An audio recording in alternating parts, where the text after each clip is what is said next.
Thank you అండి. గురు పరంపర 24 రోజులు 24 మంది గురువుల జ్ఞానాన్ని 24 మంది మాస్టర్స్ తో మనం ఆ జ్ఞానాన్ని తీసుకుంటున్నాము. ఈ రోజు 8వ రోజుకు చేరుకున్నాము. ఈ రోజు స్వామి ముక్తానంద పరమహంస గారి గురించి మనకి ఆ జ్ఞానాన్ని పంచుకోవడానికి లక్ష్మీ మేడం వచ్చారు. లక్ష్మి గారు గుంటూరులో ఉంటారు. MA Hindi, MCom, MA, MBA, MPhil, PhD చేశారు. హిందూ కాలేజ్లో హిందీ లెక్చరర్ గా పనిచేసి హెడ్ ఆఫ్ ద డిపార్ట్మెంట్ గా ఉన్నారు. టీచర్స్ ట్రైనింగ్ వారికి సైకాలజీ, మెథడాలజీ విభాగాలలో లెక్చరర్ గా పనిచేశారు.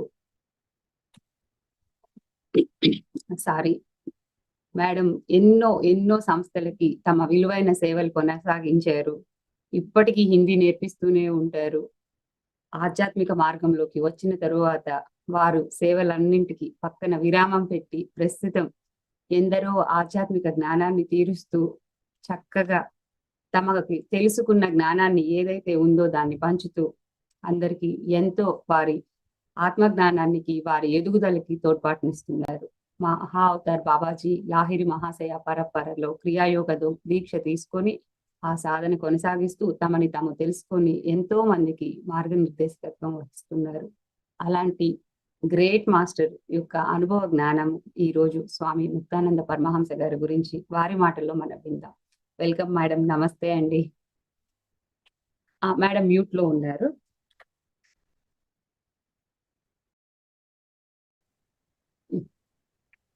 Thank you madam. Thank you very much. Continue madam.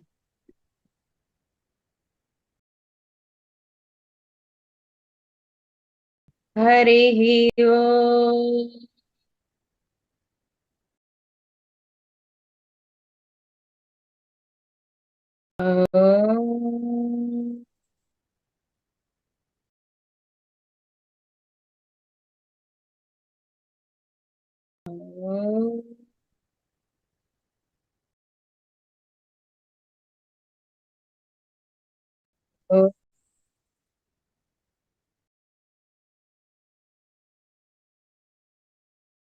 జై గురుదత్త, జై గురుదత్త, జై జై గురుదత్త.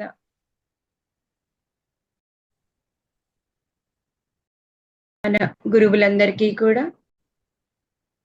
సాష్టాంగ మనస్ఫూర్తిగా దండ ప్రణామాలు, పాదాభివందనం చేస్తున్నాను. మహావతార్ బాబా వారికి, లాహిరి మహాశయులకు, ముక్తానందుల వారికి, నిత్యానందుల వారికి, మాస్టర్ సివివి గారికి, మాస్టర్ ఈకే గారికి, మహావతార్ బాబా, లాహిరి మహాశయ వీరందరికీ, అందరికీ గురు పరంపరలోని వారందరికీ సాష్టాంగ పాద పద్మ నమస్కారములు, పాద పద్మ నమస్కారం. మన బ్రహ్మర్షి పితామహ పత్రిజీ వారికి మనస్ఫూర్తిగా హృదయపూర్వక ధన్యవాదాలు, అభినందనలు తెలియజేస్తున్నాను. నాకు ఈరోజు గురు పరంపరలో ముక్తానందుల వారి యొక్క చరిత్ర అంటే జీవితం గురించి కొన్ని తెలియచేయడానికి నాకు అనిత గారు ఈ సువర్ణ అవకాశం ఇచ్చినందుకు అనిత గారికి కూడా వేల వేల కృతజ్ఞతలు. Thank you madam. Thank you very much. మనము నిజంగా చెప్పాలంటే ముక్తానందుల వారి గురించి చెప్పుకోవాలి అని అంటే ఒక సాహసం చేసినట్టేనండి. ఆయన అందరికీ అందరూ. నేను యాక్చువల్గా చెప్పాలంటే నిన్న సాయంత్రం నుంచి బుక్ తీసా, చూద్దాము ఏంటి అని చెప్పేసి. ఇంత కూడా ఎక్కలేదండి. ఓహో, ఈయనేదో నన్ను పరీక్ష పెడుతున్నారని నాకు అర్థమైపోయింది. ఇంత క్రితం అనిత గారికి తెలుసు, శిశక్తి విలాసం అనేటువంటి బుక్ రీడింగ్ చేశాను. ఇప్పటి వరకు ఏ పుస్తకం చదివినా ముందు ఒక 5 నిమిషాల ముందు కూడా బుక్ చదవలేను. ఆన్ ది స్పాట్ లో చెప్తే చెప్పినట్టు, లేకపోతే అస్సలు నా వల్ల కావట్లేదండి. అదొక బ్యాడ్ హ్యాబిటో లేకపోతే నాకు శాపమో తెలియటం లేదు. కానీ వాళ్ళల్లో ఈ ముక్తానందుల వారు మాత్రం అస్సలు మనకందరు అంత గొప్ప యోగులండి వాళ్ళు. వాళ్ళని గురించి చెప్పుకునేటువంటి సాహసం నిజంగా పెద్ద సాహసమే చేస్తున్నా ఈరోజు. ముక్తానందుల వారికి నాకు ఇటువంటి ఆయన జీవిత పరిచయాన్ని చక్కగా అందించాల్సిందిగా మనస్ఫూర్తిగా కోరుకుంటున్నాను. ఈ మనకి ప్రాచీన కాలం నుంచి ఇప్పటి వరకు కూడా మనకి చూస్తుంటే మనలో ఉన్నటువంటి అజ్ఞానాంధకారాన్ని, మోహ బాంధవ్యాల నుంచి విముక్తి చేసి వాటి నుంచి మనల్ని బయటికి తీసుకువచ్చి చక్కటి మణి ద్వీపాల కాంతులలో ఓలలారించే వాళ్ళు చాలా మంది ఉన్నారు తెలుసా. ఇప్పటికీ మనందరికీ తెలుసండి. అటువంటి మణిద్వీపమే మనకి ఈ మధ్య దాకా మనతో పాటు ఉన్నటువంటి బ్రహ్మర్షి పితామహ పత్రిజీ వారు కదా. అటువంటి అసలు ఈ మణిదీపం అనేటువంటి మాట ఎందుకు చెప్పారండి? నేను చెప్తాను ఇప్పుడు మనకి అనంత కోటి సూర్య ప్రకాశాల యొక్క తేజస్సుకు సరి సమానమైనటువంటి ఆ తేజస్సుతో నిండి ఉండి మనకి పరిపూర్ణమైనటువంటి ఆ సర్వ పనులను నెరవేర్చి విజయవంతం చేసి మనకి చేతికి ఇచ్చిన ఎందరో యోగులు ఉన్నారు. ఆ యోగులు వారి యొక్క జీవితంలో సాధించినటువంటి సమస్త శక్తులను వారితోనే కాకుండా మనకి కూడా ఎన్నెన్నో అనుభవాలని, మనకి జ్ఞానాన్ని జ్ఞాన జ్యోతులుగా అందించారండి. ఎన్నెన్నో మణిల్లాంటినటువంటి ఎన్నో చక్కటి జ్ఞానాన్ని అందించారు. మరి అటువంటి వాళ్ళు ఒక్కొక్క యోగి ఒక మణిద్వీపంలోని మణి లాంటి వాడే కదా. వాళ్ళందరూ సిద్ధ పరంపరలో ఉన్నటువంటి ఆ యోగులందరినీ తీసుకుంటే మణిద్వీపాలనే చెప్పుకోవచ్చుగా. అటువంటి మణిద్వీపాలలో ఉన్నటువంటి యోగులు నిత్యానందుల వారు, ముక్తానందుల వారు, ఇంకా సీనియర్స్ మనకి మహావతార్ బాబా వారు. ఇంకా వారి గురించి ఈ రోజుకి కూడా మనం ఏమాత్రం చెప్పుకునే చాలా గొప్పండి. ఇంక నా యొక్క మాటలు రావు. లాహిరి మహాశైలు అట్లా చూసుకుంటూ వస్తుంటే ఆ సిద్ధ పరంపరలో ఈ యొక్క నిత్యానందుల వారి యొక్క శిష్యుడైనటువంటి ముక్తానందుల వారు పరమ సిద్ధ యోగుడు అన్నమాట. పరమహంస. అసలు పరమహంస అని అంటారే, పరమహంస అంటే ఏంటండి అని మీకు ఒక డౌట్ రావచ్చు. పరమహంస అంటే హంసలాగా నీటిని మాత్రం తీసుకొని పాలని తీసుకుని నీటిని వేరు చేసేటువంటి హంసగా భావిస్తున్నారా? కాదండి. దానితో పాటుగా ఇప్పుడు మన శ్వాసలు ఉండొచ్చు సరా, శ్వాస ప్రక్రియ, శ్వాస తీసుకోవటం, శ్వాస విడిచిపోవడం అంటే ఉచ్ఛ్వాస, నిశ్వాస. ఈ శ్వాస ప్రక్రియలని మనము హంస అంటాం.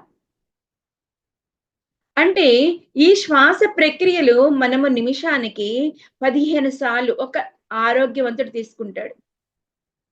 అంతకంటే తక్కువ అంటే 5 సార్లు, 2 సార్లు, 3 సార్లు ఇంత తక్కువగా తీసుకునే వాళ్ళే యోగీశ్వరులు, సిద్ధులు. వాళ్ళకి మాత్రమే ఆ సిద్ధత్వం అనేది సాధింపబడుతుంది. అటువంటి ఈ యొక్క పరమహంస అంటే శ్వాసల మీద అధికారాన్ని తీసుకున్నారు కాబట్టి వీళ్ళని పరమహంస అంటారు. అంటే ఈ శ్వాస అధికారం తీసుకున్నారు. హంస అంటే శ్వాస మీద అధికారం తీసుకున్నారు కాబట్టి పరమహంసలు అన్నారు.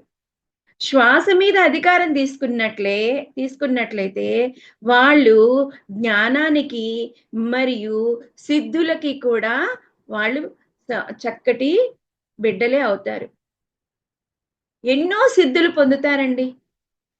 ఇటువంటి సిద్ధత్వంలో ఉన్నటువంటి దారిలో మనకి ఈ యొక్క మనకి ముక్తానందుల వారు వస్తారు.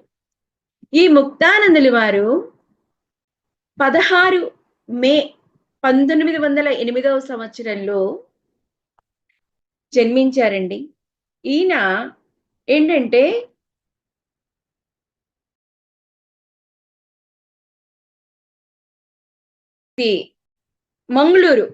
మంగుళూరు ప్రాంతంలో ఆయన జన్మించారు. కానీ ఈయన మొదటి పేరేంటో తెలుసా? కృష్ణరాయ్. ఈయన మొదటి పేరు కృష్ణరాయ్ అన్నమాట. ఈ విధంగా ఆయన చిన్నతనం నుంచే పోనీ ఈయన లేని కుటుంబంలో పుట్టాడా? ఇట్లా సిద్ధిగా మారటానికి, యోగిగా మారటానికంటే మంచి సంపన్నమైన కుటుంబంలో పుట్టారు. సంపన్నమైన కుటుంబంలో పుట్టినప్పటికీ కూడా ఆయన 9 సంవత్సరాల వయసు నుంచే తల్లి తండ్రుల యొక్క ప్రేమ ఎంతో ఎంతో అనురాగాలు ఎక్కువగా ఉండేవండి. ఇప్పుడు మరి మన పిల్లలు బయటికెళ్తే ఎంతసేపటికొస్తారు అని చెప్పేసి పనంతా చేసుకుని తల్లిగా మనం ఎంత ఎదురు చూస్తూ ఉంటామండి. అలానే తల్లి అంతకంటే లేక పుట్టిన ఆ కృష్ణరాయి పట్ల ఎంతో ప్రేమతో చూసుకుంటూ ఉండేది. కానీ ఈ బిడ్డకి దేవుడేంటి? దేవుడిని చూడాలి. అందరూ దేవుడు అంటున్నారు, ఆత్మ అంటున్నారు, ఆత్మ జ్ఞానం అంటున్నారు, ఆత్మ సిద్ధి అంటున్నారు అని చిన్నతనం నుంచి తన చుట్టుపక్కల ఉన్నటువంటి వాళ్ళ యొక్క విధి విధానాలను చూసి అతను కూడా అది ఏంటో తెలుసుకోవాలని చెప్పేసి ఇల్లు విడిచిపెట్టి బయటకొచ్చాడు. ఇల్లు విడిచిపెట్టి బయటికి వచ్చిన అతను ఎట్లా అంటే ఎన్నెన్ని చోట్ల తిరిగి గణేష్‌పురికి చేరాడు. గణేష్‌పురికి చేరి ఆయన అక్కడ ఈ గణేష్‌పురి ఎలా ఉన్నదండి ఈయన వచ్చేసరికంటే ఈ పాములతో ఉన్నదండి. అది ఒక అరణ్యం. అది ఒక కీకారణ్యంగా ఉండేది. ఆ కీకారణ్యంగా ఉన్నటువంటి ఆ ప్రాంతము సర్పాలతో నిండి ఉండేది.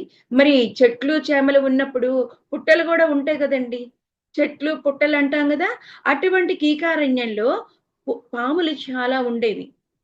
ఈ పాములు ఉన్నటువంటి ఈ ప్రదేశంలో మన ముక్తానందుల వారు ఇక్కడికి అంటే చేరుకున్నారు. ఈ చేరుకున్న తర్వాత అక్కడ ఆయన ఎంతమంది దగ్గరో ఎన్నో రకాల శిష్యరికాలని తీసుకున్నారు. తీసుకుని వచ్చినప్పటికీ కూడా ఇక్కడ ఏమైందంటే మనకి ఈ ముక్తానందుల వారు ఒక గురువుని చూశారు. అక్కడ ప్రతిరోజు కూడా ఎంతమందో శిష్యులు వస్తూ ఉన్నారు. దూర ప్రాంతాల నుంచి వచ్చి వారి దర్శనం చేసుకుని వెళ్తూ ఉండేవాళ్ళనమాట. వెళుతూ ఉంటే అక్కడ ఆయన్ని ఒకరోజు ఆయన కూడా వెళ్ళాడు అందరితో పాటు వెళ్ళి ఆయన అక్కడ దీక్ష తీసుకొని అక్కడే ఆయన అంత క్రితమే ముక్తానందుల వారిగా మారారనమాట. ఇప్పుడు కృష్ణుడు అలా ముక్తానందులుగా మారారు. ఇప్పుడు కృష్ణుడికి బాయ్, ముక్తానందులకి హాయ్ చెప్పారు. ఇలా ఆయన 20 సంవత్సరాల పాటు దేశమంతా కూడా తిరిగి ఎంతో జ్ఞానాన్ని సంపాదించారు. ఏమండి, ఇక్కడ నిత్యానందుల వారి పట్ల ఎంతగా అనుగ్రహాన్ని స్వీకరించాలని ఎంత కష్టపడ్డారో తెలుసా? ఆయన ఆయన యొక్క చూపులు పడాలని చెప్పేసి ప్రతిరోజు కూడా ఉదయాన్నే తెల్లవారుజామునే 4 గంటలకల్లా లేచి ఆయన శిష్యులతో పాటి సరిసమానంగా కూర్చొని ఆయనతో పాటు ధ్యానం చేస్తూ ప్రతిరోజు కూడా ఆయన కృపా కటాక్షాలకై ఎదురు చూస్తూ ఉండేవాడు. ఈయన దీక్ష ఎప్పుడిస్తే అప్పుడు తీసుకుందామా అన్నట్లుగా. వెళ్ళాక ఒకరోజు ఈ నిత్యానందుల వారి యొక్క అనుగ్రహం పొందారండి. మరి ఈయన యొక్క పట్టుదల తక్కువది కాదు కదా. ఈ పట్టుదలతో ఆయన చలించిపోయి ఈయనకి దగ్గరికి తీసుకొని దీక్షని ఇవ్వటం జరిగింది. ఇంకా ఈ దీక్షని ఇవ్వటం తోటే ఈయన గురువులు అంటే ఎంతో గొప్పవాడు అన్నట్లు ఫీల్ అయిపోయారనమాట. చూడండి,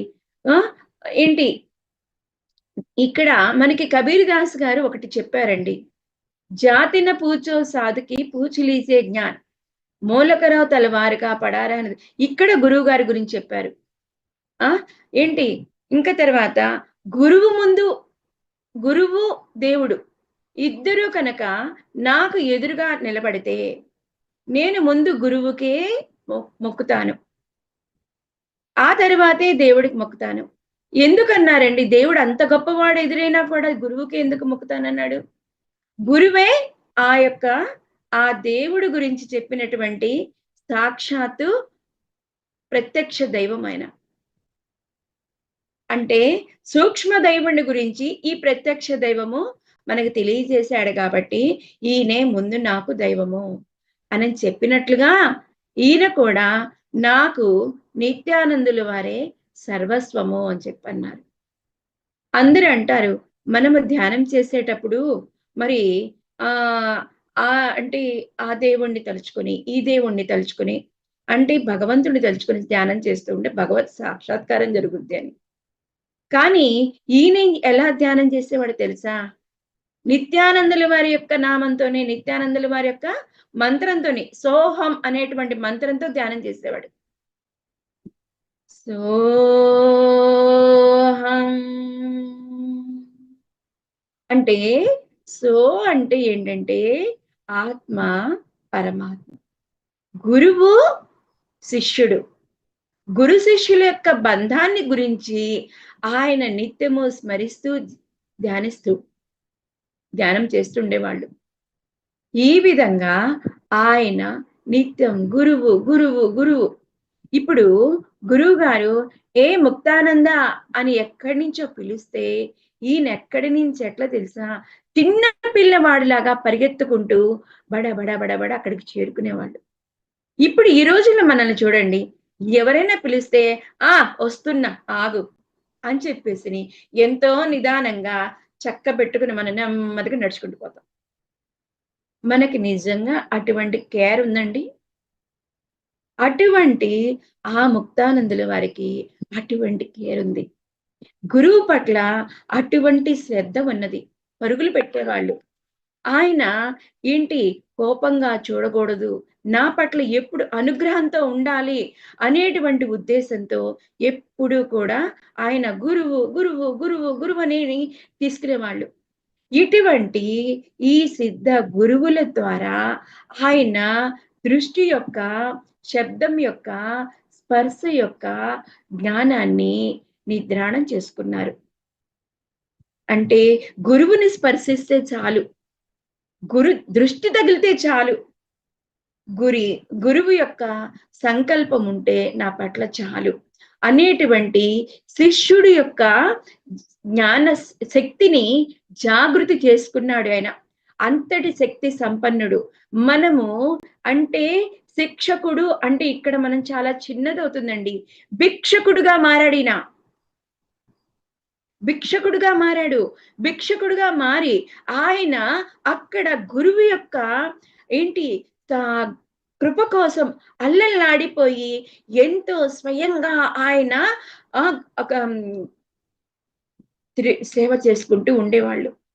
చూడండి, ఎందుకంటారు ఆయన గురువులో ఏముంది అంటే, అక్కడ మనం చిన్న లాజిక్ చూద్దామండి. ఇప్పుడు మనం ధ్యానం చేస్తూ ఉన్నాం కదా, ధ్యానం చేస్తూ ఉంటే మనకి శక్తిపాతం వస్తుంది. అదేనండి కాస్మిక్ ఎనర్జీ వస్తుందని చెప్పుకుంటున్నాం కదా. ఇదేంటండి ఎక్కడి నుంచి వస్తుంది అనంటే, ఆ పార్వతీమాత ఆ మహాశివుడి యొక్క శ్వాస నుంచి, ఆ శ్వాస మహాశ్వాస, ఈ మహాశ్వాస శక్తిని శక్తి ధారగా ఈ యోగులకి అందుతుందండి. ఈ యోగులు ఇటువంటి శక్తి ధారని తీసుకొని అటువంటి ఆ శక్తి పాతాన్ని వాళ్ళ యొక్క కృపా కటాక్షాలతో తన శిష్యులకి కంటి చూపుతో ప్రసాదిస్తారు.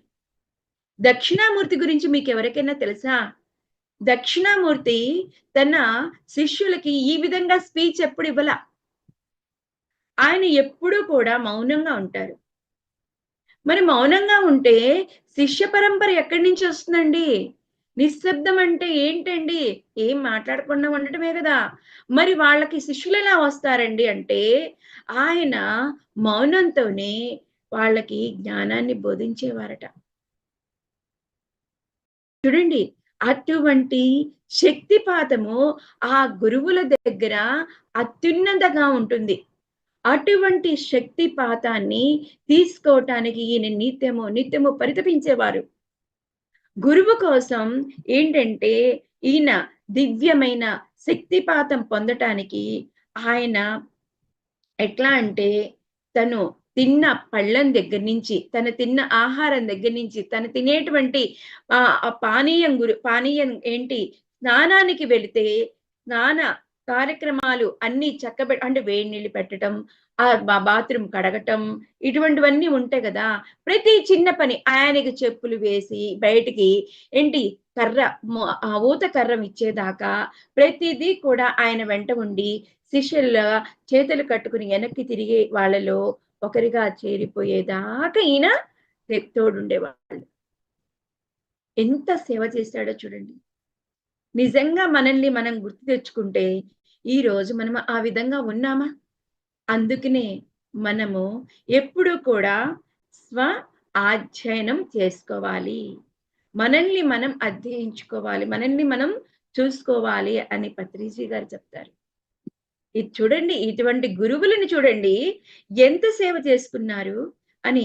ఈయన ఒక్కొక్కసారి ఈయన ఈ మాస్టర్ అంటే ఈ నిత్యానందుల వారు భోంచేసిన తర్వాత ఊసినటువంటి ఆ కరేపాకు ఇటువంటివన్నీ ఉంటాయి చూసారా పక్కన, మొత్తం క్లీన్‌గా తిన్నా ఆ ఊసినటువంటి కరేపాకు, ఏరి పారేసినటువంటివన్నీ కూడా తీసుకొని అతి శ్రద్ధగా తినేవాళ్ళట. అంటే ఆయన నిత్యానందుల వారి ఎంగిలిని ఎంతో ఆప్యాయంగా, పరమ ప్రసాదంగా స్వీకరించారు. ఇంకా అంతే కాకుండా బాత్రూములు కడిగేవాళ్ళండి. బాత్రూమ్ కడగటానికెళ్తే స్వామి ముత్యానందుల వారి కోసం నీళ్లు పెట్టి వస్తే ఆయన, ఆయన స్నానం చేసిన తర్వాత మళ్ళీ ఆ స్నానాల గదిని శుభ్రం చేయడానికి వెళ్తేనంట అనంతమైన సమయం ఆ స్నానాల గదిలో గడిపేవారట. ఎందుకండి స్నానాల గదిలో కూర్చోవటం, ఇంక ప్లేసేం లేదా ధ్యానం చేయటానికి అంటే, అప్పటిదాకా ఆ నిత్యానందుల వారి యొక్క శక్తిని పొందిన అంత శక్తివంతుడు ఈ స్నానాల గదిలో తన స్నానం చేసి, అక్కడ ఉన్నటువంటి నీటిలో ఆ శక్తిని కూడా వృధా పోకూడదని చెప్పేసని, అక్కడ కూర్చొని ఆయన శక్తిపాతాన్ని స్వీకరించేవాడట. చూడండి, హ్యాట్స్ ఆఫ్ అండి ఆ ముక్తానందుల వారు. ఏంటి గంటలు గంటలు కూర్చుని అక్కడ పూర్తిగా శూన్యమైనటువంటి ఆ సి ఏంటి మా దాన్నేమంటారు సమాధి స్థితిలోకి వెళ్ళిపోయేవాడు. ఎప్పటికో లేచి అయ్యో గురువు గారికి నేను టిఫిన్ పెట్టాలి అని చెప్పేసి గబగబా వచ్చేవాళ్ళు.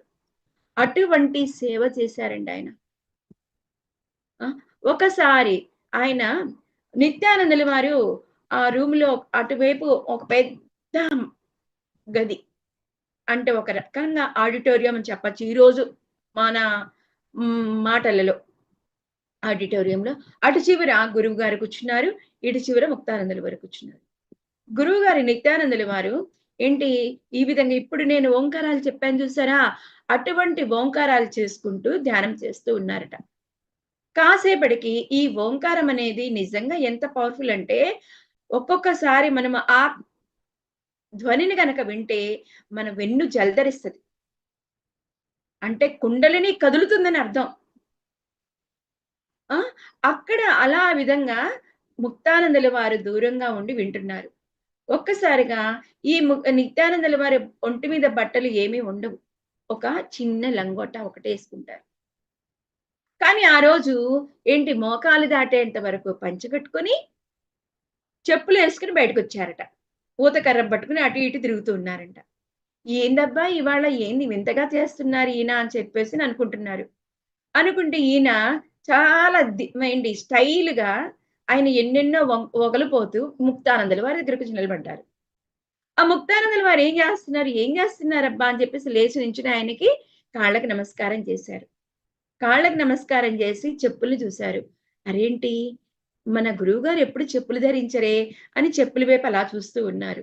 చెప్పుల వైపు చూస్తూ ఆ చెప్పుల్ని కూడా దండం పెట్టుకొని లేచారు. లేచిన తర్వాత ఆయన చూస్తూ, "ఏం ముక్తానంద, ఏంటలా చూస్తున్నావు?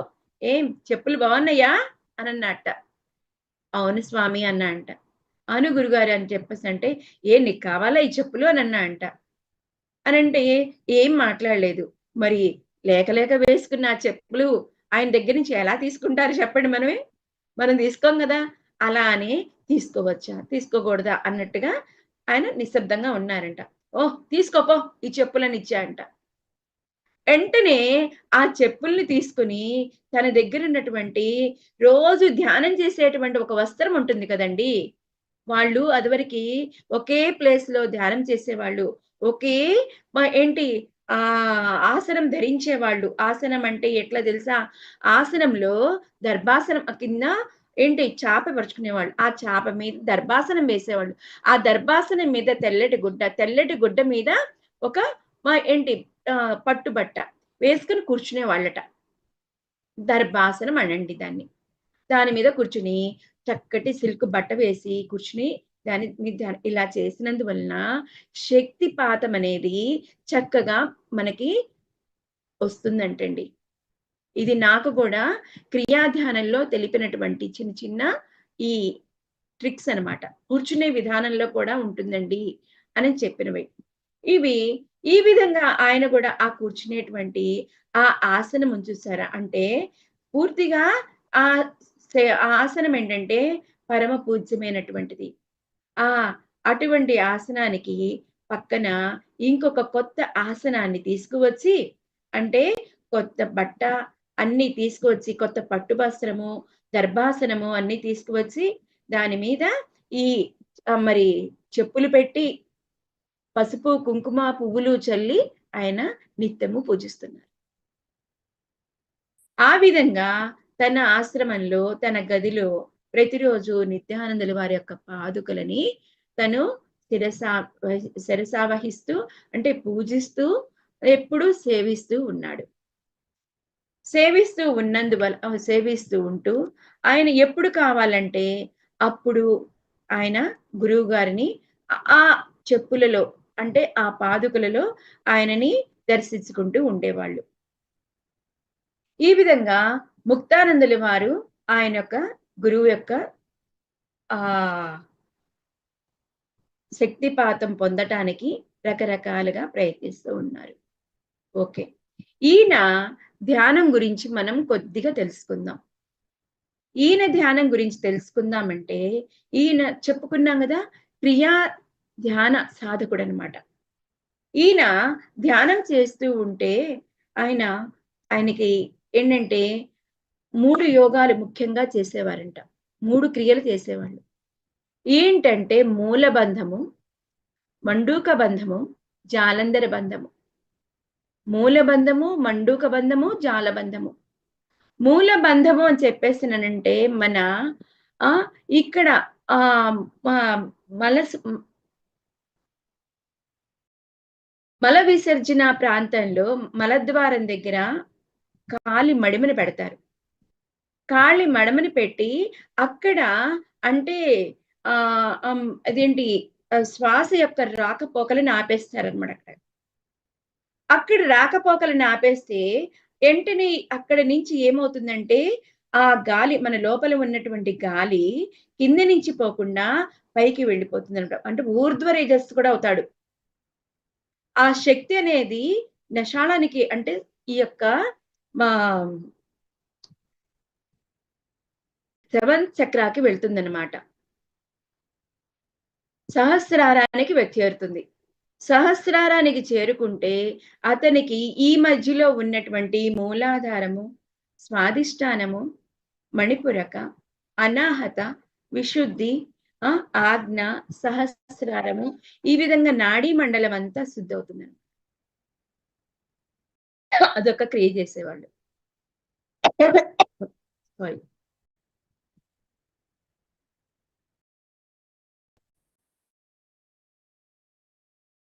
సాధన రహస్యాలు ఇవన్నీ మనం తెలుసుకోవాలి తప్పనిసరిగా. ముక్తానంద గారు చాలా చాలా సాధనలు చేసేవారండి. ఆ క్రియాయోగము స్వామి నిత్యానంద వారిని ఎన్నో పరీక్షలు పెట్టేవారు. ఆ పరీక్షల్ని తట్టుకుంటూ ఆయన దగ్గర నుంచి ఎన్నెన్నో రహస్యాలు తెలుసుకొని చూడండి బాత్రూమ్ లో అని ఇవన్నీ మనమైతే చేయగలమా? తప్పనిసరిగా అందుబాటులో ఉన్న వారందరూ చిత్శక్తి విలాసం చదవండి. అది సాధకులకి ఒక భగవద్గీత లాంటిది. నిజమే. అది మనకి భగవద్గీతే. నాకు నిజంగా ఒక కొత్త ప్రేరణనిచ్చిందండి అది. క్రియల పట్ల ఎంతో ఇంట్రెస్ట్ రేపిందది. ఉడ్డియాన బంధం. ఈ ఉడ్డియాన బంధం అంటే పొట్టని లోపలికి అనుకోవటం. పొట్టని లోపల కనుకొని తన్నటం బయటికి. ఈ విధంగా లోపలికి బయటికి చేసినందువలన మన లోపల ఉన్నటువంటి జఠరాగ్ని అది శుద్ధి పడుతుంది. మనకి ఆ విధంగా ఉడ్డియాన బంధం చేసేవాళ్ళు. జాలంధర బంధం. ఇట్లా. అంటే ఈ యొక్క గడ్డంతో అంటే ఇక్కడ నుంచి వచ్చేటువంటి ఈ జాలంధర బంధం ఇక్కడ గొంతుని ఆపుతారట. ఈ బంధము మూడిటి వలన ఆయన యొక్క దివ్యమైనటువంటి ధ్యానము తేజోమయంగా మారిందనమాట.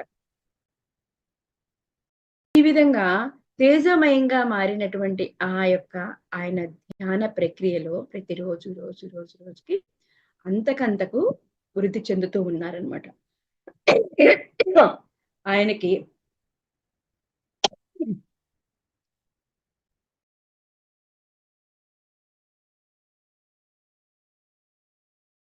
సాధన రహస్యాలని మనం చాలా చాలా చాలా శ్రద్ధతో వినాలండి. ఇవన్నీ మనకి అంత ఆ కష్టం లేకుండా శ్వాస మీద ధ్యాస ధ్యానంతో మనకి పత్రిజీ ఎంతో బంగారు అవకాశాన్ని ఇచ్చారు.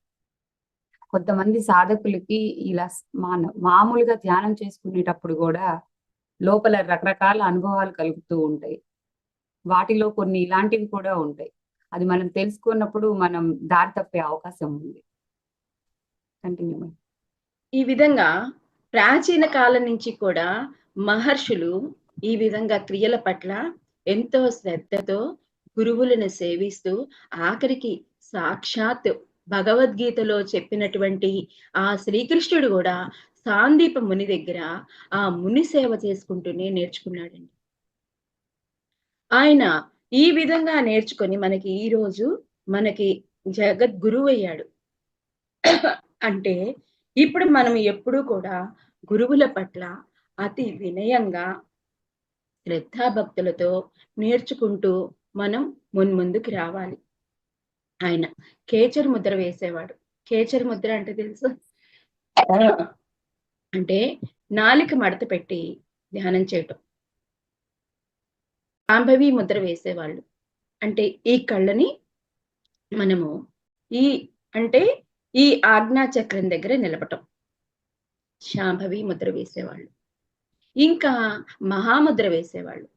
ఈ మహాముద్ర ఎంత గొప్పదంటే, ఎంత శక్తివంతమైనదంటే, మనలో ఉన్నటువంటి సమస్త నెగిటివిటీస్, అనారోగ్యాలు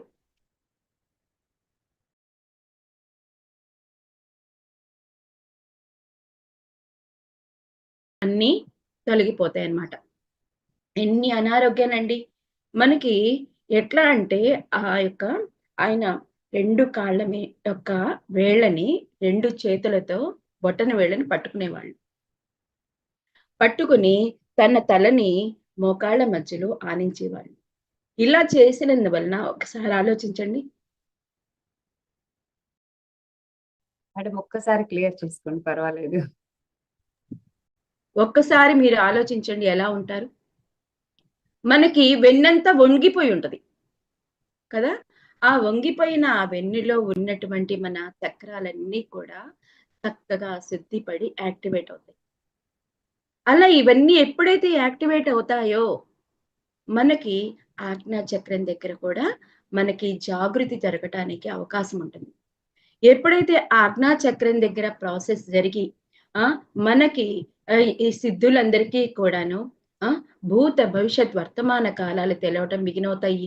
అంతేకాదు ఏది అనుకుంటే అది అష్ట సిద్ధులు కూడా వాళ్ళకి వశమవుతాయి. అంటే ఏ రూపం కావాలంటే ఆ రూపాన్ని ధరించి వాక్ సిద్ధిని పొందుతారు, వాక్ శుద్ధిని పొందుతారు. ఈ విధంగా ఆయన సిద్ధ పరంపరలోని సకల సిద్ధులని పొందారనమాట. ఆయన ఒకసారంట ధ్యానం చేస్తూ ఉన్నారు. ధ్యానం చేస్తూ ఉంటే అలా కళ్ళు మూసుకొని ఆయన ఎప్పుడూ కూడా మనం కూడా ధ్యానం చేసేటప్పుడు కళ్ళు మూసుకొని మన దృష్టిని కూటస్థం పైన పెట్టుకొని చూసుకుంటూ ఉంటే చాలా త్వరగా మనం శూన్యంలోకి వెళ్ళిపోతాం.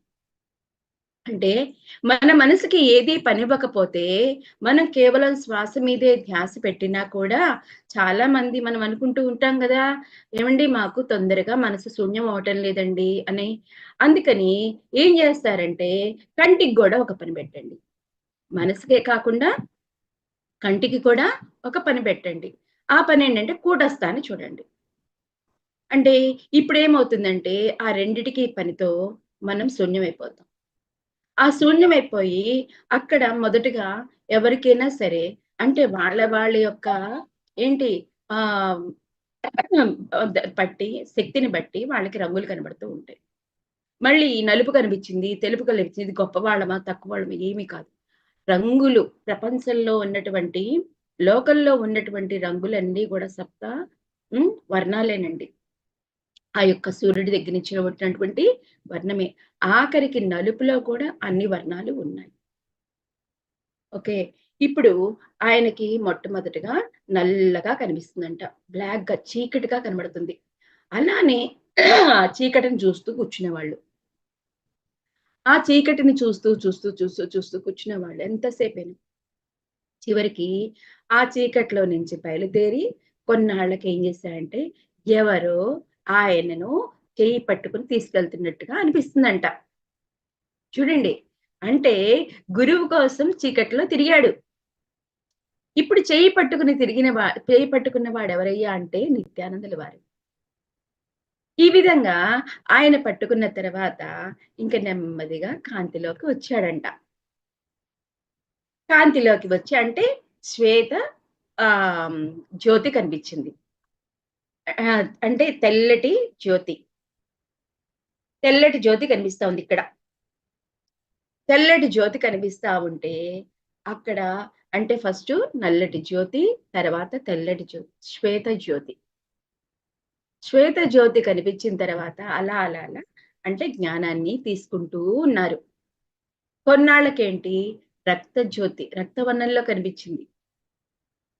ఆ రక్తవర్ణం అంటే ఇక్కడ చూడండి మనకి సింబాలిక్‌గా మనం ఏం చెప్పుకోవచ్చంటే అక్కడాయన మనలో ఉన్నటువంటి ఎన్నో రకాలైనటువంటి కోరికలు ఉంటాయి గదా! ఆ కోరికలు మళ్ళీ ఈ సిద్ధ పరంపరలో ఈయన ఎంతో సాధన చేస్తూ ఉన్నారు. తపిస్తున్నారీయన. ఏ విధంగా తపిస్తున్నారు? సాధనలో తపిస్తున్నారు. సాధనలో తప్పించుకుంటున్నప్పుడు ఆయన యొక్క కామవాంఛ పెరుగుతూ ఉన్నదట. కామవాంఛ పెరుగుతూ ఉంటే ఒకసారి ఏమైంది?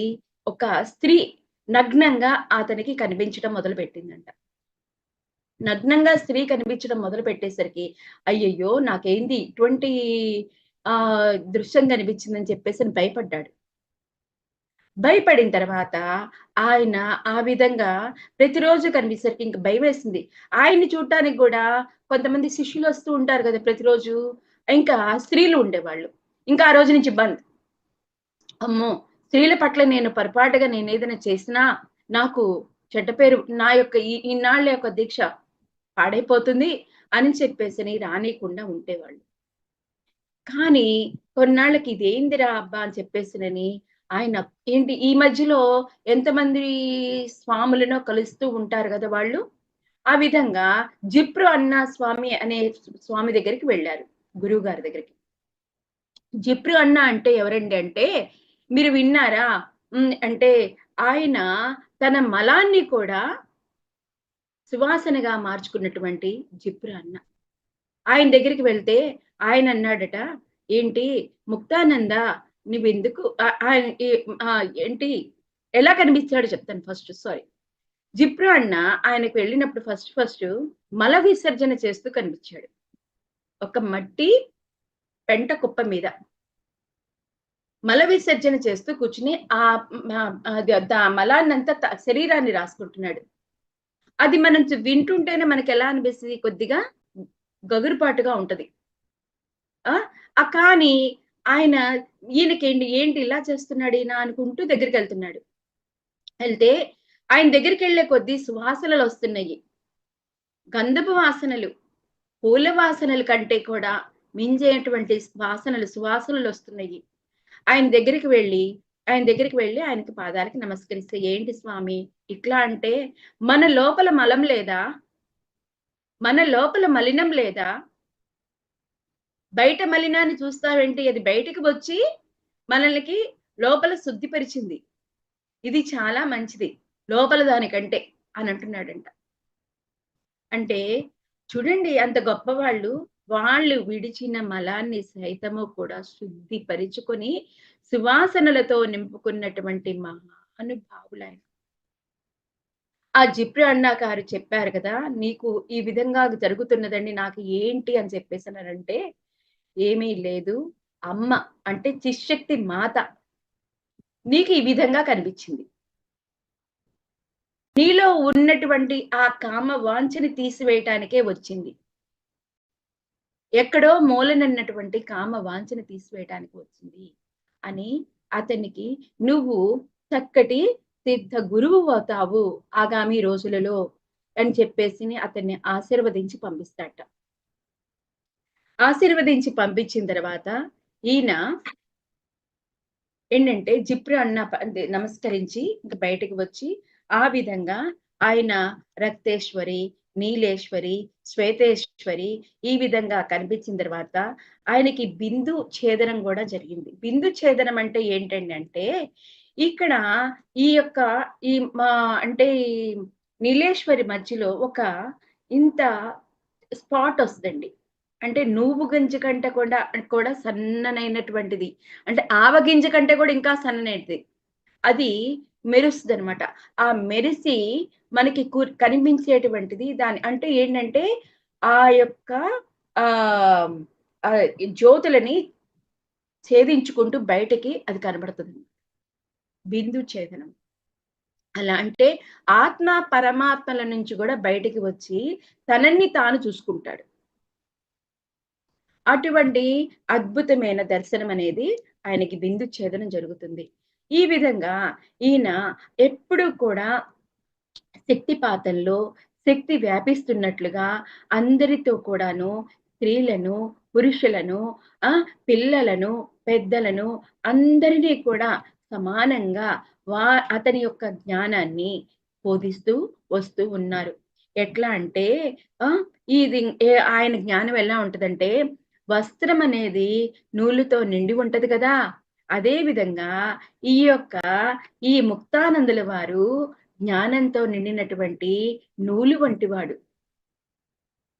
ప్రతి జ్ఞానాన్ని, ప్రతి నూలు భాగాన్ని కూడా మనకి తన శిష్యులకి అందజేస్తూ వచ్చారనమాట. ఈ విధంగా ఆయన ఎంతగానో సేవ చేసుకుంటూ వచ్చారండి. ఇయన్నీ తర్వాత ఈయన ఎన్నెన్నో లోకాలను చూశాడు. ఎన్నెన్నో లోకాలను చూస్తే ఆయన చూడని లోకం లేదు. కొన్ని లోకాల గురించి మనం చెప్పుకుందాం. ఏంటంటే ఈయన ఇంద్రలోకానికెళ్ళాడు. ఇంద్రలోకానికి సాక్షాత్ ఇంద్రుడు తన పుష్పక విమానంలో తన ముందు దిగి ఆయన్ని చేత పట్టుకొని తీసుకుని వెళ్ళి పైన తన ఇంద్రలోకాన్నంతా కూడా చూపించాట. మంగళహారతలిస్తూ. ఎంతటి అదృష్టవంతుడండి. ఎంతో ఆనందంతో ఆ గానాలు, భజానాలు అక్కడ ఉన్నటువంటి అందమైన స్వర్గాన్ని చూసి ఆనందించి వచ్చాట. ఇంకా ఏంటి నరకలోకానికి కూడా వెళ్ళాడండి. యమలోకానికి. ఆ యమలోకంలో ఎట్లా ఉన్నదంటే ఆయన అక్కడ ఉన్నటువంటి ప్రదేశం అంతా కూడాను పెంట కుప్పలతో నిండి ఎండిపోయిన పెంట కుప్పల మీద మనుషులందరూ కూడా రోదిస్తూ ఉన్నారట. ఆత్మలు రోదిస్తూ ఉన్నాయి. ఆ లోపలికి వెళ్ళగా ఆయనకి ఒక పెద్ద భీకరమైనటువంటి అంటే 10 ఏనుగుల కంటే ఎత్తైనటువంటి ఒక దున్నపోతు, నల్లటి దున్నపోతు, అలంకరించినటువంటి దున్నపోతుపై భీకరాకారము లాంటి ఒక వ్యక్తిని ఏంటి ఆయన నల్లటి ఆకారంతో బంగారు నవరత్న ఖచ్చితమైనటువంటి ఆకారంతో ఎర్రటి కళ్ళతో ఏంటి యమపాసంతో పట్టుకుని కూర్చున్నటువంటి ఆ యముడిని కూడా చూశాడట. ఆయన చిరునవ్వు నవ్వుతూ అటుపో అని చెప్పేసని ఆయన బయటకి దారి చూపించాడు. అంటే అక్కడ ఏందక్కడ ఆయన మనం ఏమనుకోవచ్చు, నరకం నుంచి కూడా విముక్తి పొందాడు అని. ఆ తర్వాత సిద్ధలోకాలకు వెళ్ళాడు. సిద్ధలోకాలలోని వాళ్ళందరూ కూడా ఎట్లా అంటే ఎవరికి వారు ఒక్కొక్క చెట్టు కింద ఒక్కొక్కళ్ళు అందరూ కూడా నిశ్శబ్దంగా ధ్యానం చేసుకుంటా అనంత జ్ఞానాన్ని తీసుకుంటున్నారు. పితృలోకాలకు వెళ్ళాడు. పితృలోకాలలో తన పెద్దల్ని కలిచాడు. తన అంత క్రితం వాళ్ళని కలిశాడు. వాళ్ళందరూ అక్కడ ఎలా ఉన్నారని చెప్పేసానంటే, ఇక్కడ మనలో కూడా ఏంటి ధనికులు, పేదలు అనేటువంటి భేదం ఉన్నది కదా, అక్కడ కూడా ఉందంటండోయ్. ఏంటి రిచ్చు, పూరు అనేది కూడా అనేది ఉన్నదంట. కానీ ఇక్కడ మనకి డబ్బుండంగానే మనకి కొద్దిగా డబ్బు రాగానే ఎంత గర్వం వస్తుందో. ఆ గర్వము కింద వాళ్ళని చిన్న చూపుగా చూడటము వస్తది కదా మనకి. కానీ ఈ అహంకారం అనేది లేకుండా అందరూ ఆప్యాయతలతో కలిసిపోతూ ఉంటారట. ధనిక పేదలైనప్పటికీ కూడా ఇద్దరు కలగలుపుకొని ఆనందంగా ఉండేటువంటి లోకం అంట పితృలోకం.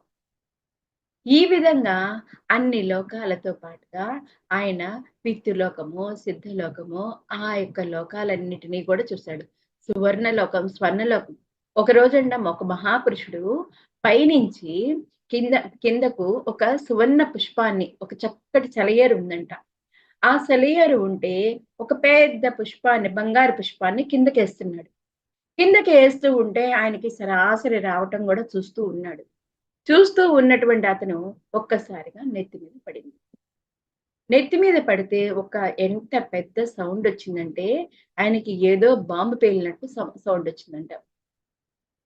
చూడండి ఎంత అంటే ఏంటంటే అక్కడ ఆయన సహస్రారం కూడా ప్రాసెస్ జరిగింది అక్కడ ఆయనకి ఆ సువర్ణ లోకం ద్వారా. ఈ విధంగా ఆయనకి 72 కోట్ల నాడులు శుద్ధి పడుతూ ఏంటి మూలాధారం నుంచి ఆజ్ఞ దాకా అన్ని చక్రాలను స్వాదిష్టానము, మణిపురకము, అనాహత, విశుద్ధి, ఆజ్ఞ వీటన్నిటినీ కూడా జాగృతి పరుచుకొని పరమహంసగా మారాడు. ఎంత కష్టపడ్డాడండి, ఎంత కష్టపడ్డాడు ధ్యానంలో. కానీ ఒక నలుగురి చేత మాటలు అనిపించుకోవటం కానీ, గురువు చేత తన్నులు తినటంలో కానీ ఎన్ని రకాలుగా చేసినా కూడా ఎక్కడ పట్టు విడిచిపెట్టలేదు. పట్టు విడవకుండా తను అనుకున్నది నెరవేరేదాకా ఆయన కృషి చేస్తానే ఉన్నాడు. ఏమండి ఇన్ని చూశాడు కదా, ఇన్ని పొందాడు కదా, ఇంకా ధ్యానం ఆపాడంటారా? లేదండి, ఇంకా చేస్తానే ఉన్నాడు. ఆ చేస్తానే ఒకరోజు ఆయనకి ఇక్కడ ఒక శివుడు కనబడ్డాడంట. శూలాధారి అయి కనిపించాడంట. శూలాధారి కనిపించినప్పుడు ఇక్కడ ఈయనకి చాలా నొప్పి పుడుతుంది. ఆ నొప్పి పుడుతుంటే తట్టుకోలేక ఈయనకి సహస్రారం ఇది బాగా నొప్పి పుడితే, మనకు కూడా చూడండి కావాలంటే మనకు ధ్యానం ఎక్కువైనప్పుడు ఈ ఆజ్ఞ దగ్గర ప్రాసెస్ జరుగుతూ ఉంటే తప్పకుండా నొప్పి పుడుతుంది. నొప్పి విపరీతమైన నొప్పండి. అది టాలరేట్ చేయడం చాలా కష్టం. కళ్ళమ్మ నీళ్ళు వస్తాయి. ఏది మనం చేయలేము. అటువంటి బాధ, వేదన, అటువంటి బాధను కూడా సహిస్తూ ఆయన ఆ యొక్క శివుడినే చూస్తూ ఉన్నాడు. చూస్తూ ఉండగా ఆ శివుడు ఎలా మారాడంటే ముక్తానందుల వారిగా మారిపోయాడు. ముక్తానందుల వారిగా మారిపోయారంటే అర్థం ఏంటండి ఇక్కడ? నీలో ఉన్న శివుడే, నీవు చూసిన శివుడే నీవు. అంటే నేను ఇప్పుడు ముక్తానందుల వారిని లక్ష్మి అనుకుంటే, నాకు గనక ఆ భగవంతుడు, ఆ పరమాత్ముడు గనక సాక్షాత్కరిస్తే నాకు నేనుగా కనబడతానన్నమాట. చూడగా ఆ మహాశివుల్లో కూడా నేనే కనబడుకుంటా. నేనే కనబడుతుంది, నా రూపమే కనబడుతుంది. అమ్మవారు కనిపించిందంటే లక్ష్మీనే అటువంటి నగలు పెట్టుకొని కూర్చుందా అన్నట్టుగా కనబడుతుంది. అంటే ఇక్కడ అంటే అందరూ మనకి చెప్తానే ఉన్నారు. ఎవరికి వారే పరమాత్మలు అని చెప్పేసని మన పత్రిజీ గారు చెప్తున్నారు కదా! ఆ విధంగా ఆయన తనలోనే ఒక శక్తిని అంటే ఒక ఆత్మశక్తిని అంటే ఇంకా చెప్పాలంటే ఆత్మే పరమాత్మే నేను అనేటువంటి స్థితి దాకా ఆయన ధ్యానం చేశాడు. సాధన చేశాడు. ఒకసారి ధ్యానం చేస్తూ ఉంటే ఆయన చుట్టుపక్కల ఉన్న అడవి అంతా దగ్ధమైపోయి కాలిపోతుంది. ఆయన అనుకున్నాడు. ఇది నా ధ్యానంలో నాకు మంటగా ఉంది గదా! శరీరం అంతా కూడా అలా ఉందేమో అనుకుంటాడు. తన దగ్గర పనిచేసేటువంటి వ్యక్తి ఆ రోజు లేట్‌గా వస్తాడు. లేట్‌గా వస్తే ఏంది అని చెప్పేసి నన్నడిగితే, "ఈరోజు చుట్టంతా గూడా కాలిపోతుందండి. పొలమంతా కాలిపోతుందండి. మధ్యలో చిరుతలు గూడా పరిగెడుతున్నాయండి" అని చెప్పేసని చెప్తున్నాడు. అంటే చూడండి, ఇక్కడ ఈయనకి అంటే శరీరం కాలిపోతుంటే, శరీరము అగ్నితో తపించిపోతుంటే, చుట్టుపక్కల ప్రకృతి కూడా తపించిపోయింది.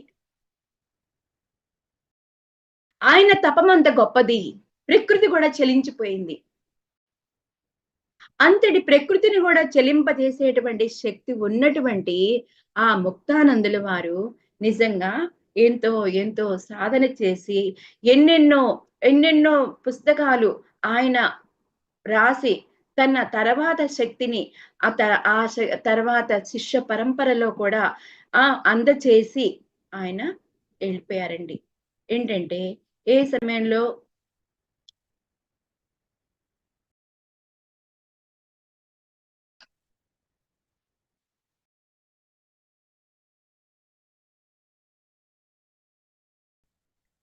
1982 అక్టోబర్ 2వ తేదీ అనుకుంటాను మేడం. 1982లో ఆయన మరణించారు.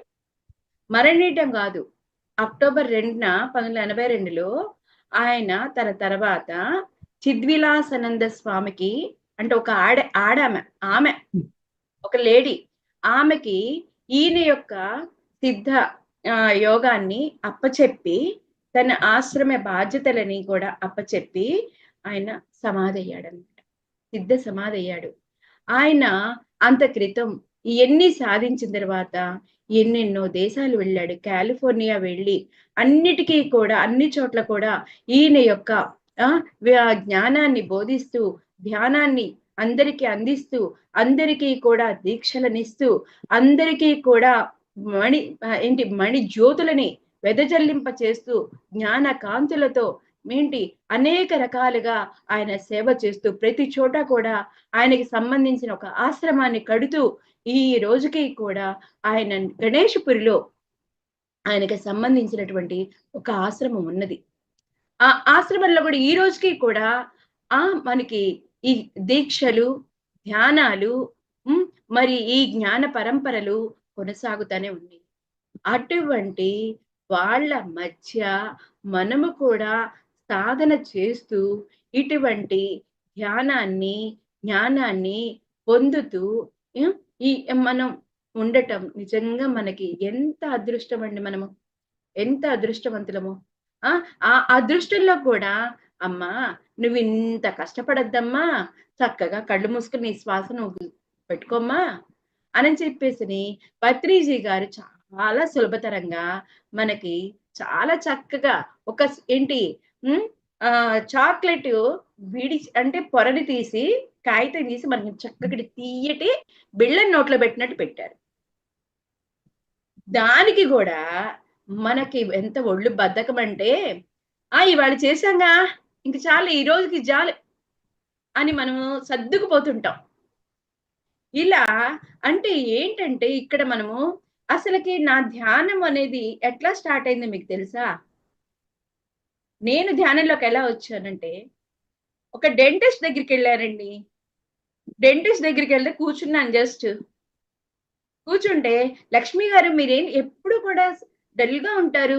కూర్చోండి మీరు అని చెప్పేసి కూర్చోబెట్టారు ధ్యానంలో. ఒక 5 మినిట్స్ కూడా కూర్చున్నానో లేదో నాకు తెలీదండి. కానీ ఎందుకో మరి శూన్యంలోకి వెళ్ళిపోయాను అమ్మడే.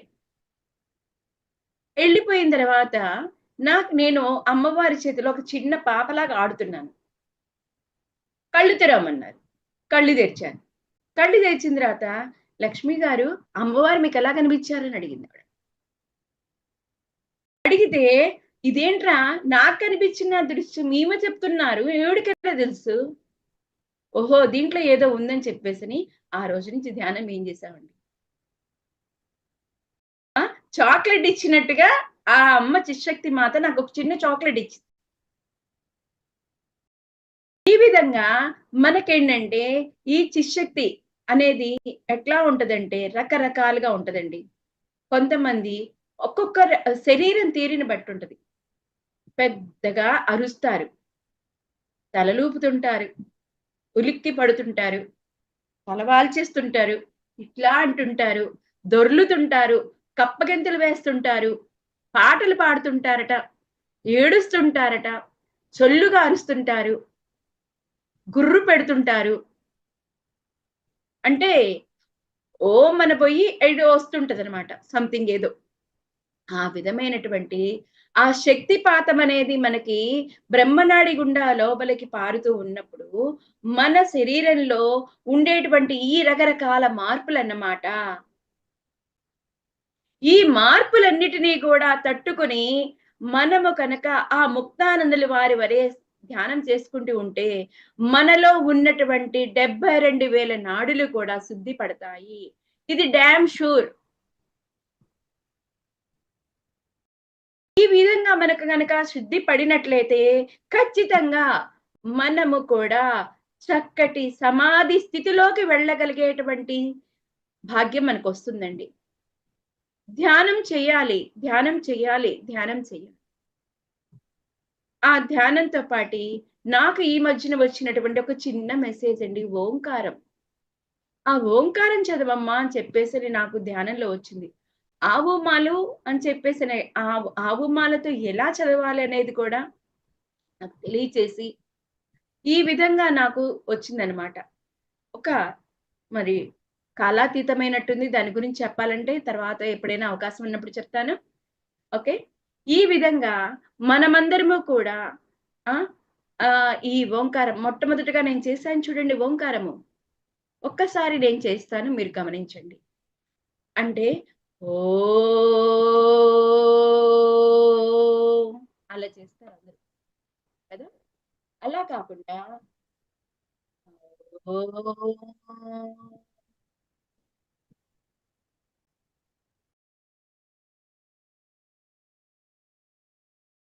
ఇలా చేసుకున్నట్లయితే ఆనేమో కింద భాగం అంటే నడుం కింద భాగం అంతా శుద్ధి చేస్తుంది.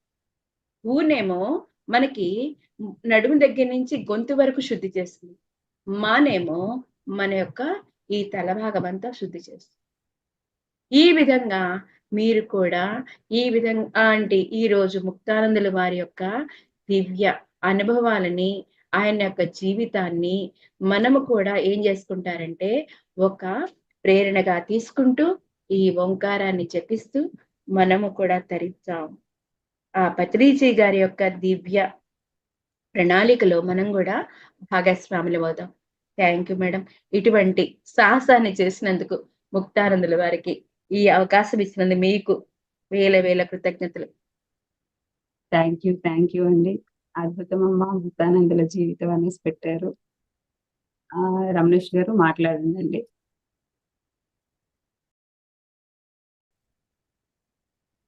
నమస్తే అమ్మ లక్ష్మీ అమ్మ గారు. చెప్పండి. నమస్తే అండి.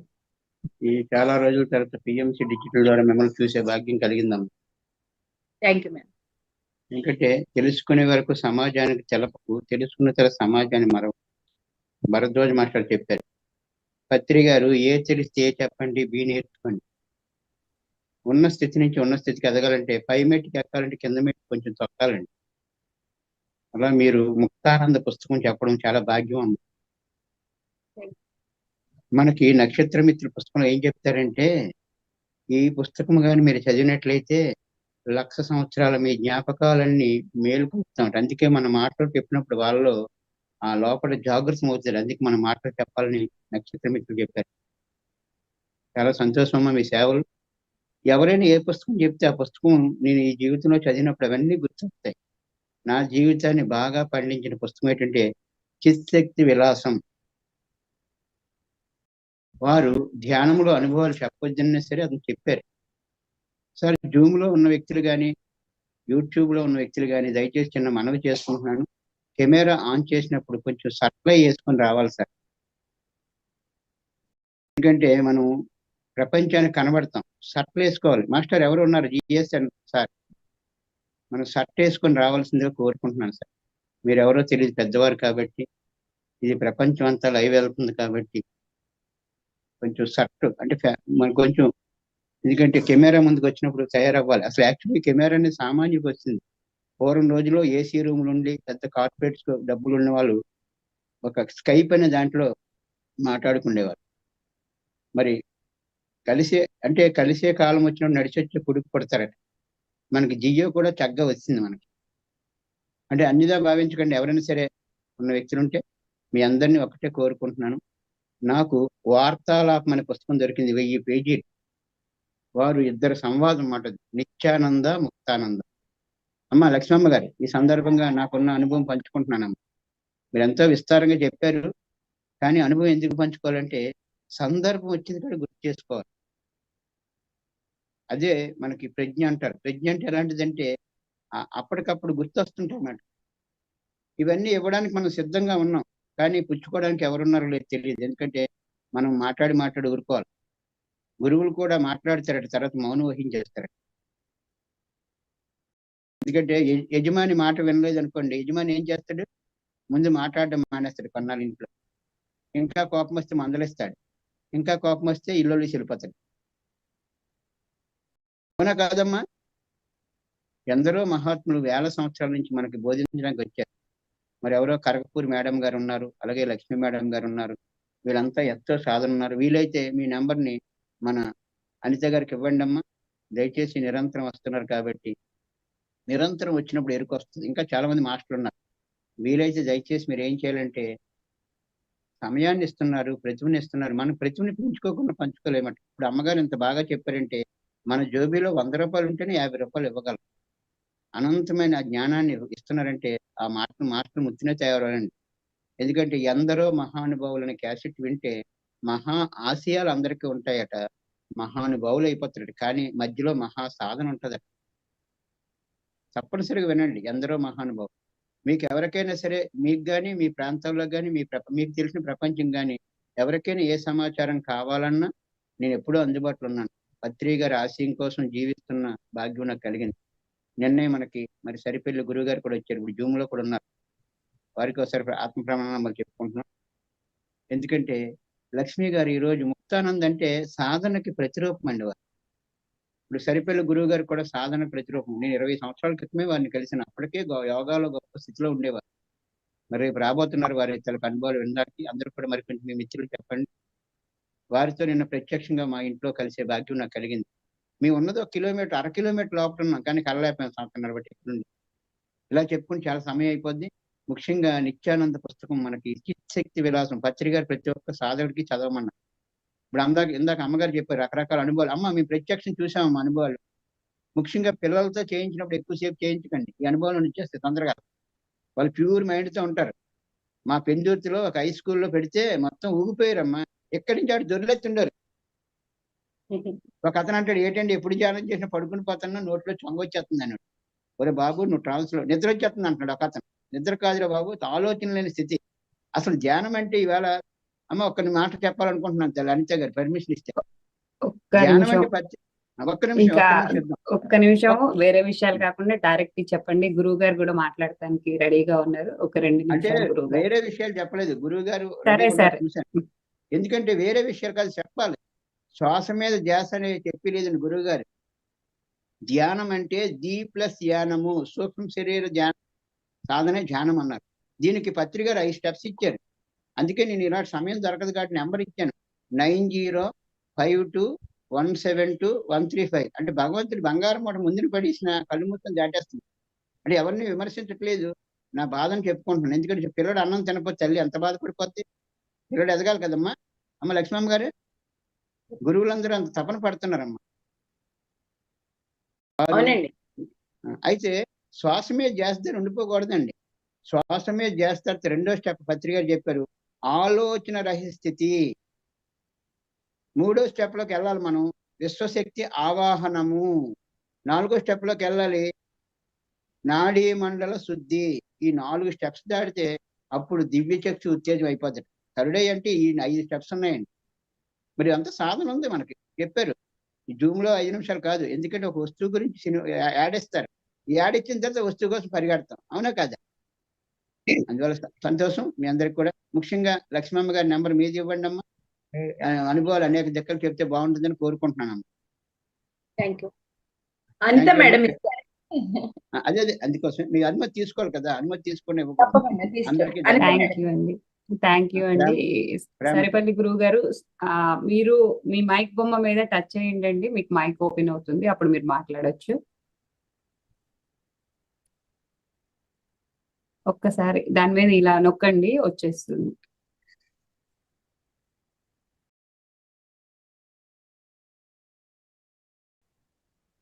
అన్మ్యూట్ ఆప్షన్ ఇచ్చారా? ఇప్పుడు మాట్లాడొచ్చండి. ఓం నమస్తే అండి. నమస్తే అందరికి. సర్వేభ్యో నమో నమః. ఇప్పుడు మాట్లాడినటువంటి లక్ష్మి గారికి ధన్యవాదాలు. అందరికీ కూడా చక్కగా వారి అనుభవాన్ని కూడా అందులో మిళితం చేసి చెప్పారు. వారి యొక్క జీవిత చరిత్రను కూడా. నిత్యానందులు క్రియాయోగ సాధకులు.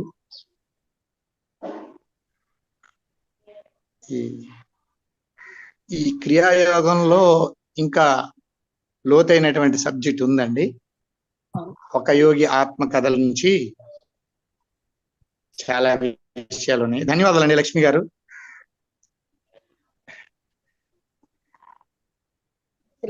ముక్తానందుల వారిది బుక్ బిగిన్ చేస్తే ఆయన గురించి చెప్పడం అంటే 3 నెలలు చెప్పానండి. 3-4 నెలల పైన చెప్పాను. ఈ రోజు నేను నిజంగా సముద్రంలో ఒక ఇసుక రేణు వంటి చెప్పింది. పూర్తిగా లేదు నాకు. సమయాన్ని బట్టే మనం ఫాలో అవ్వాలి. చాలా అద్భుతం అయింది. థ్యాంక్ యూ గురువు గారు. మీరు కూడా వచ్చి ఇందులో పాల్గొన్నందుకు. ఖచ్చితంగా పాల్గొంటానమ్మా. మధ్యాహ్నం క్లాస్ కూడా నాకు లింక్ పెట్టండి. తప్పకుండా అండి. ఓకేనమ్మా, ధన్యవాదాలు. ధన్యవాదాలండి. మనకి దయానంద సరస్వతి మహారాజ్ గురించి చెప్పడానికి మన ఈ స్వామీజీ వస్తున్నారు 19వ తారీఖు. మాస్టర్స్ మనకి మన ఈ గురు పరంపర కార్యక్రమంలో ఎంతో మంది గురువుల గురించి చెప్పడానికి స్వయంగా ఆ గురువులే వస్తున్నారు. ఆ సాధనలో ఉన్న వారు చెప్తే అది ఇంకా పరిపూర్ణం అవుతుంది అనిపించి ఇదంతా పత్రిగారు ఆ గురువుల సంకల్పం ద్వారానే ఇది నడిపించబడుతుందని పూర్తి విశ్వాసంతో నేను చెప్తున్నాను. లేకపోతే ఇక్కడ నేను కేవలం నిమిత్త మాత్రురాలిని, నాకు ఇటువంటి విషయాల గురించి పెద్ద తెలియదు. నేను ఒక చిన్న సాధకురాలిని. కానీ ఆ గురువుల అనుగ్రహం ఉండబట్టి మనం ఈ కార్యక్రమం చేసుకుంటున్నాము. ఇప్పుడు ఇక్కడ చూస్తున్న వారు కానివ్వండి, యూట్యూబ్ లో చూస్తున్న వారు కానివ్వండి, అందరికీ ఆ గురువులు వారు ఏదైతే చెప్పాలనుకుంటున్నారో అది మన ఒక్కొక్కరి ద్వారా ఒక్కొక్కరికి ప్రేరణ కలిగి చెప్పించబడుతుందని నేను పూర్తిగా నమ్ముతున్నాను. ఇక్కడ చెప్పడానికి వచ్చిన ప్రతి ఒక్క మాస్టర్ కి వేల కృతజ్ఞతలండి. మనందరినీ నడిపిస్తున్నటువంటి ఆ చిత్శక్తి ఏదైతే ఉందో ఆ శక్తిని మనం స్వామి ముక్తానంద గారు ఆ పరమహంస గురించి ఎంత చెప్పుకున్నా తక్కువే. ఆయన సాధనలో ఎంత పరాకాష్ఠలో ఉన్నారో బుక్ అండి, అది ఆన్లైన్ లో కూడా దొరుకుతుంది. ప్రతి ఒక్కరూ ఆ బుక్ ని మనకి చదివినప్పుడు అది మీది బ్లర్ ఉంది కదా మేడం, కనిపించట్లేదు. నా దగ్గర ఆ బుక్ మిస్ అయింది. గూగుల్లో స్వామి ముక్తానంద అనేసి మనం చిత్శక్తి విలాసం, అవును, గూగుల్లో మనం సెర్చ్ చేసినా కానీ ఆయన గురించి మనకి ఎంతో వస్తుంది. కాకపోతే ఆ సాధన రహస్యాలు, ఆ సాధనలో ఆయన కలిగిన అనుభవాలు అవన్నీ తెలుసుకోవాలంటే తప్పనిసరిగా బుక్ చదివి తీరాల్సిందే. ఎంతో మందికి అందులో ఆ వస్తున్న ఆ సాధన చేసేటప్పుడు కలుగుతున్న వంటి ఆ అనుభవాలు అనుభూతులు తెలియక కొంతమంది సాధననే వదిలేస్తున్నారు. అది కూడా చాలా మంది ద్వారా విన్నాము. సాధన పరాకాష్ఠలో ఉన్నప్పుడు ఆ అనుభవాలు కలిగినప్పుడు సరి అయిన మనకి గురువు మార్గనిర్దేశకత్వం లేకపోతే మన సాధనకే భయపడి మనం వదిలేసే ప్రమాదం ఉంది. అందుకే మనకి ఈ గురు పరంపర అన్న కార్యక్రమం. ప్రతి ఒక్క గురువు, ప్రతి ఒక్క శిష్యుడిని వారి అంతటి వారిని చేయటానికి వారు ఎంత పెట్టాలో అంత ఎఫెక్ట్స్ ఇస్తూ ఉంటారు. మనకి కూడా మన పత్రిజీ సింపుల్ గా ఇవన్నిటినీ చెప్పారు. అందరినీ చదవమని చెప్పారు ఆయన.